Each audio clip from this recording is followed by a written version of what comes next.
ఈ ముచ్చట అందరికి తెలిసిందే అబ్బా, ఇక నేనేం కొత్తగా చెప్పాలి గాని, మొన్న జైరాబాద్ లా బీసీ రిజర్వేషన్లు పెంచితే కల్వకుంట్ల కవిత ఎందుకు సంబరాలు చేసుకుంటది? నీకు మాకేమన్నా కంచం పొత్తుందా మంచం పొత్తుందా? నువ్వు బీసీవా అని మాట్లాడిండు కదా మల్లన్న. దానికి జాగృతి కార్యకర్తలు అంతా పోయి ఆఫీస్ మీద దాడి కూడా చేసేయి. గదే ముచ్చట మీద మంత్రి పొన్నం ప్రభాకర్ అడిగితే ఏమన్నాడో ఇనుండ్రి. సార్ చెప్పురిగా ఈ దాడి మీద మీ స్పందన ఏంటిది? తప్పకుండా అది మాట్లాడతాం. ఎవరైనా వారు చెప్తున్నట్టు కొన్ని సామెతలు ఉండొచ్చు, కానీ మహిళల పట్ల కాంగ్రెస్ పార్టీకి అపారమైన గౌరవం ఉంది.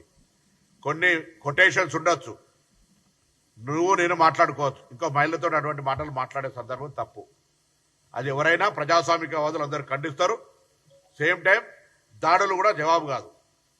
మాటలు తప్పు, ఏదైనా డెమోక్రటిక్గా జరగాలి. మేము ఇంత మాకు ఆక్రోశం ఉంది, ఆవేదన ఉంది.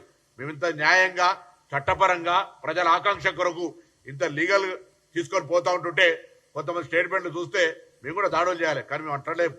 మేము దండం పెడుతున్నాం, బతిమలాడుతున్నాం, ధైర్యం ఏమని అడుగుతున్నాం.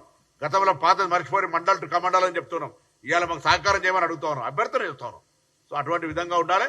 ఏదైనా కొన్ని కామెంట్స్ అనేటువంటి అట్లా కామెంట్స్ తోటి ప్రాణాలు పోతాయి, కొంత పెద్ద ఉద్యమాలు జరుగుతాయి. అటువంటి కామెంట్స్ అనేటువంటి సందర్భం, సముచితమైనటువంటి విధానము, పద్ధతి ఎదుటి వాళ్ళ గురించి మాట్లాడినప్పుడు మాట్లాడాలని ఈ సందర్భంగా అనుకుంటున్నాను. అంటే మీరు ఇప్పుడు సీదా కవితను సపోర్ట్ చేసుకుంటా తీన్మార్ మల్లన్నని తిడుతున్నట్టే కదా సార్? మేమేమన్నా నేను నా ప్రెస్ కాన్ఫరెన్స్ చేసిన సందర్భంలో నేను ఒక మహిళ ఎవరి పేరు తీయలే, నేనేమనలే. మహిళల పట్ల మా ప్రభుత్వానికి మా పార్టీకి ఉన్న గౌరవం గురించి మాట్లాడినాను. సరే, ఓ అరే పేరు తీయకుండా ఇండైరెక్ట్ గా మాట్లాడిరా? సరే సరే సార్, మాకు సమజైంది. కానీ మొత్తం మీద మీరు ఏమనుకుంటారు అంటే, ఆడోళ్ళని అవమానించినట్టు మాట్లాడు తప్పంటారు. అది ఎవ్వరైనా గాని అందులో కాంగ్రెస్ పార్టీకి మహిళల మీద గౌరవం ఉంది కాబట్టి అట్లా పిచ్చి సామెతల వాడు తప్పంటారు. అట్లా అన్నడో లేడో ఎంబట్టి దాడులన్నిటికీ సమాధానం కాదని చెప్తుండు. మరి ఈడ మంత్రి సార్ ఎవరికి సపోర్ట్ చేసిండబ్బా? మీకు అర్థమైతే కామెంట్లలో చెప్పురి. మొత్తం మీద గాంధీ భవన్ లో పెట్టిన ప్రెస్ మీటింగ్ లా గిట్లనే రిపోర్టర్ ఉండి మొన్న తీన్మార్ మల్లన్న మీద జరిగిన దాడి గురించి అడిగితే ఇట్లా సమాధానం చెప్పిండు మంత్రి పొన్నం ప్రభాకరు.